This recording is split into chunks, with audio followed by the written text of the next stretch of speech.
बिस्मिल्लाहिर्रहमानिर्रहीम अस्सलाम वालेकुम डियर व्यूवर्स, मैं हूं Basharat Siddique and you are watching PPSC वाला यूट्यूब चैनल। आज की इस वीडियो में हम आपके साथ शेयर करने जा रहे हैं complete notes of SST syllabus के, जिसमें आज का टॉपिक है स्कूल एडमिनिस्ट्रेशन एंड सुपरविज़न। आज की इस वीडियो में हम स्कूल एडमिनिस्ट्रेशन एंड सुपरविज़न के most important most repeated questions आपके साथ शेयर करेंगे, जो कि पीपीएससी के एग्ज़ाम्स के अंदर भी आते हैं और एफपीएससी के जो एसएसटी की जॉब्स हैं उसके अंदर भी ये आते हैं। चूँकि ये स्कूल एडमिनिस्ट्रेशन एंड सुपरविज़न के परमानेंट एमसीक्यूज़ हैं इसीलिए, और ये इम्पोर्टेंट एमसीक्यूज़ हैं इसलिए इनको आपके साथ शेयर किया जा रहा है। सो अगर आप इस यूट्यूब चैनल पे नए हैं तो इस यूट्यूब चैनल को सब्सक्राइब कर लें ताकि आपकी एसएसटी की भरपूर तैयारी हो सके, और वो भी बिल्कुल फ्री ऑफ कॉस्ट। तो चलिए शुरू करते हैं। स्कूल एडमिनिस्ट्रेशन एंड सुपरविज़न ये टॉपिक से पहले perspective of education in Pakistan हमने कर लिया था। अगर वो आप देखना चाहते हैं तो आप पीपीएससी वेबसाइट पे जाके पीपीएससी वाला यूट्यूब चैनल पे जाके वीडियो देख सकते हैं। चलिए जी शुरू करते हैं। आज का टॉपिक है जी स्कूल एडमिनिस्ट्रेशन एंड सुपरविज़न। इसमें हम सेट 1 पढ़ने जा रहे हैं जी। Who is responsible for the overall management of school. So principal ही होता है जी पूरे स्कूल की मैनेजमेंट का responsible. What is the primary purpose of school supervision. हाँ जी, बुनियादी जो है बेसिक यानी प्राइमरी पर्पस क्या होता है, मकसद क्या होता है सुपरविज़न का। To improve teaching and learning, यानी बच्चे की लर्निंग और टीचिंग जो है वो टीचर की दोनों चीज़ें इम्प्रूव हों। Which of the following is not a role of school administrator.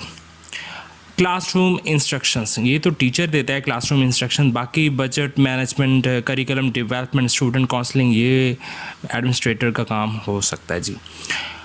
Question, next question, what is the term for the process of setting specific goals for a school और district. Strategic planning. So setting specific goals जब हम बात करेंगे तो strategic planning क्या होती है, specific goals को कहते हैं। नेक्स्ट क्वेश्चन है जी, which leadership style involves a high level of involvement with subordinates and a focus on their needs and well being. So high level जिसमें इन्वॉल्वमेंट होती है लीडरशिप की सबॉर्डिनेट्स के साथ, ताकि उनकी ज़रूरियात और उनका बर्ताव जो है वो बेहतर रहे, सो इसको ट्रांसफॉर्मेशनल कहते हैं जी। नेक्स्ट क्वेश्चन है, what is the purpose of teacher evaluation in school in administration. Teacher evaluation का क्या मकसद है। To provide feedback for improvement. सारी बातें टीचर में कोई खामियां हैं सो उसको फीडबैक देना कि आप इस तरह से इम्प्रूवमेंट कर सकते हैं। ठीक हो जी। Next question number 7, which of the following is a key responsibility of a school principal managing the school finances. School financing जो है वो स्कूल प्रिंसिपल की रिस्पॉन्सिबिलिटी है। नेक्स्ट क्वेश्चन है, what is the term for the process of evaluating a school programs and operations. So इसका answer है एक्सेडिशन। ठीक है जी। नेक्स्ट क्वेश्चन है, विच of the following is not a characteristic of an effective school administrator.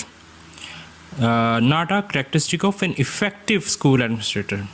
Strong communication skill ये तो characteristic है, ये तो खूबी है इफेक्टिव स्कूल एडमिनिस्ट्रेटर की, तो हमें बतानी है कि जो खूबी नहीं है। अथॉरिटेरियन लीडरशिप, यानी अपनी अथॉरिटी जगाते रहना, कोई काम की बात न करना। ठीक है। So C problem solving ability, visionary leadership, ये तीन तो इसके करैक्टरिस्टिक हैं, लेकिन ये अथॉरिटेरियन लीडरशिप इसका करैक्टरिस्टिक नहीं है। So correct answer is B. What is the term for a set of guidelines and expectations for student behaviour. So set of guideline क्या कहते हैं हम, किसको, कोड ऑफ कंडक्ट को कहते हैं जी। नेक्स्ट हमारे पास सेट नंबर 2 है, in the context of school administration what does the acronym IEP stand for। I for individualized, E for education, P for program. Next question, which of the following is a key responsibility of a school superintendent। School superintendent की की responsibility है जी district wide leadership. ठीक हो गया। Next है, what is the primary focus of school supervision. Instructional improvement, ये भी primary focus है। Next, what is the purpose of school improvement plan. To outline strategies for school improvement, यानी आपने क्या करना होता है, आउटलाइन स्ट्रैटेजीज करनी होती हैं ताकि स्कूल की इम्प्रूवमेंट हो सके। What is the term for a school formal document that outline its goals, policies and procedures? इसको हम कहते हैं पॉलिसी मैनुअल। इस पॉलिसी के तहत ही जो है वो स्कूल्स चलते हैं। Which of the following is a key responsibility of a school counselor? Providing academic and emotional support to students, ये की रिस्पॉन्सिबिलिटी है स्कूल के काउंसलर की। What is the primary focus of school finance management? क्या focus होता है जी school finance management का? एलोकेट करना रिसोर्सेज फॉर एजुकेशन, एजुकेशन के लिए वसाइल का इस्तेमाल करना। Which leadership style focuses on strict adherence to rules and procedures? कौन सी लीडरशिप का स्टाइल जो है वो जो रूल्स एंड प्रोसीजर्स होते हैं उनके साथ जुड़ा होता है, सख्ती के साथ जुड़ा होता है, ठीक है जी। सो ब्यूरोक्रेटिक, ठीक है। नेक्स्ट आगे, what is the primary focus of school finance management? Allocating resources for education, ये हमने पहले भी किया है, दोबारा रिपीट हो गया question. Who said supervision is the set of services and process for teacher development to attain goals of school? किसने कहा था ये? ग्लैथन ने कहा था कि supervision is best a set of services and process for teacher development to attain goals of school. School की जितने भी गोल्स हैं उनको अटेन करने के लिए जो है वो सुपरविजन बहुत ज़रूरी है।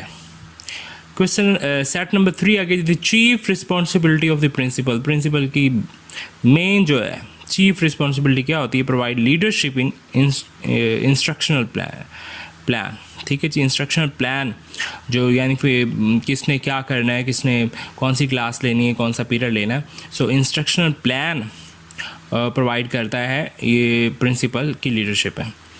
नेक्स्ट क्वेश्चन है, ADP is an abbreviation of Annual Development Program. Next question है, supervision primarily involve guiding and supporting individuals. Next question, supervision is an help surface. ठीक हो गया। Question number 5 next, the purpose of supervision are to encourage professional development, provide personal support, to encourage quality of service to clients, for keeping teachers up to date. ये सारी की सारी ही supervision की purpose मकासद होते हैं। So all of the above.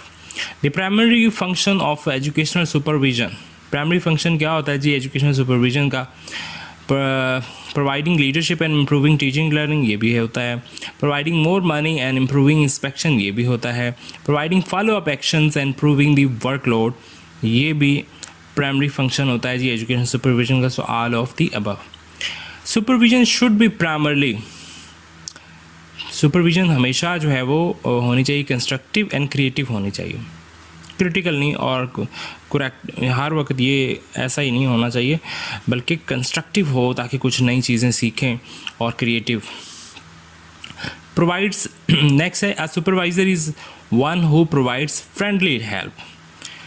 Next question, the criticism most frequently leveled at school administration is that they fail to provide leadership. तभी criticism होता है। Question number 10, the effective supervision is indicated by helping teachers becoming more self-sufficient. ठीक है जी। Next set है हमारे पास set number 4, the school policy should be determined by, school policy कैसे determine की जाती है जी? सिटीजन एंड एजुकेटर्स के थ्रू। नेक्स्ट क्वेश्चन हमारे पास है जी, laissez faire supervision is based on non interference. ये सुपरविजन याद रखने मोस्ट इंपॉर्टेंट क्वेश्चन है, आता भी पेपर के अंदर। Laissez faire supervision is based on non interference. In teaching learning process supervision is usually carried out by principal. ठीक है जी, सुपरविजन कौन करता है जी? प्रिंसिपल ही करता है टीचर टीचिंग लर्निंग प्रोसेस में। Assessment of how well a school is performing if inspection, वो assessment जैसे कि स्कूल कैसा परफॉर्म कर रहा है, इसको इंस्पेक्शन कहते हैं। Educational inspection is different from educational supervision in the area that inspection sounds static where as supervision is dynamic in approach. Inspection तो एक दफ़ा होती है, जबकि जो सुपरविजन वो डायनामिक होती है, वो बार बार होती रहती है रिपीटेटिवली। नेक्स्ट है जी, educational supervision helps in, diagnose करने में भी एजुकेशनल सुपरविजन हेल्प करती है, रेमेडिएशन और इनकरेजिंग में भी। सो ऑल ऑफ दीज आ जाएगा। Next question, the main focus of educational supervision, educational supervision का मेन फोकस क्या है जी? एजुकेशनल सर्विसेज प्रोवाइड करना। The objective of supervision is classroom management, curriculum development, evaluate instruction. ये सारी चीज़ें supervision के अंदर आ जाती हैं, so all of the above आ जाएगा. The supervision helps in improving teaching learning process. ये हमने पहले भी किया है. Educational supervision is a service in management administration organisation. ये एजुकेशनल सुपरविजन की सर्विसेज होती हैं कि मैनेजमेंट करना है इंस्टीट्यूट को, उसकी एडमिनिस्ट्रेशन को संभालना है और ऑर्गेनाइज करना है पूरे सिस्टम को. सेट नंबर 5 है the main function of educational supervision is provide leadership, provide feedback, assessment and diagnosis. ये मेन फीचर्स हैं जी, मेन फंक्शंस हैं. Modern supervision centre attention on skill. Which of the following is not that skill? देखें जी, planning skill तो होनी चाहिए supervision में, organisational skill भी, coordination भी, लेकिन मैटर रिलेटेड स्किल नहीं. Which of the following is considered as the best type of supervision? Creative, हमने ऊपर पढ़ा ना, क्रिएटिव और कंस्ट्रक्टिव होना चाहिए सुपरविजन को. Creative and constructive supervision believes in guidance and help. Next question है in which type of following supervision everything regarding teachings is prescribed and the teachers are forced to follow what is predetermined. हाँ जी, कौन सी supervision की type है जिसमें हर चीज़ जो है वो everything regarding teaching is prescribed पहले ही बता दी जाती है टीचर्स को और फोर्स किया जाता है कि वो इन प्री डिटर्मिन चीज़ों को फॉलो करें. इसको कहते हैं coercive supervision.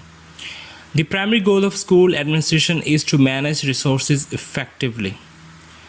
Effective school supervision involves identifying and addressing professional development needs.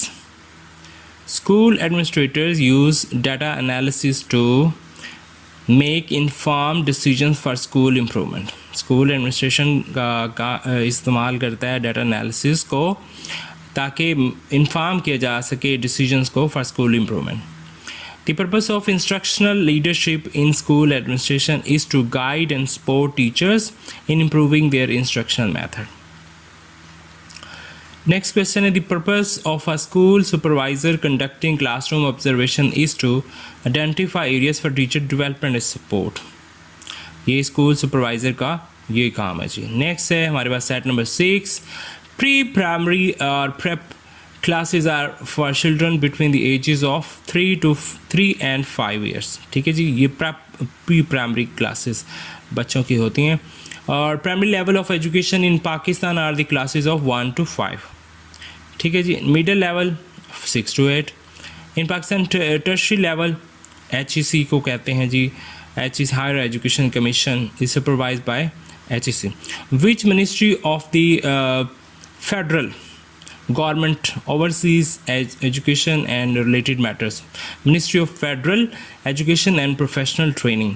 उम्मीद है आपको आज की ये वीडियो पसंद आई होगी और इसमें काफ़ी चीज़ें आपको समझ आ गई होंगी. स्कूल एडमिनिस्ट्रेशन सुपरविज़न का टॉपिक भी आज हमारा कंप्लीट हो चुका है.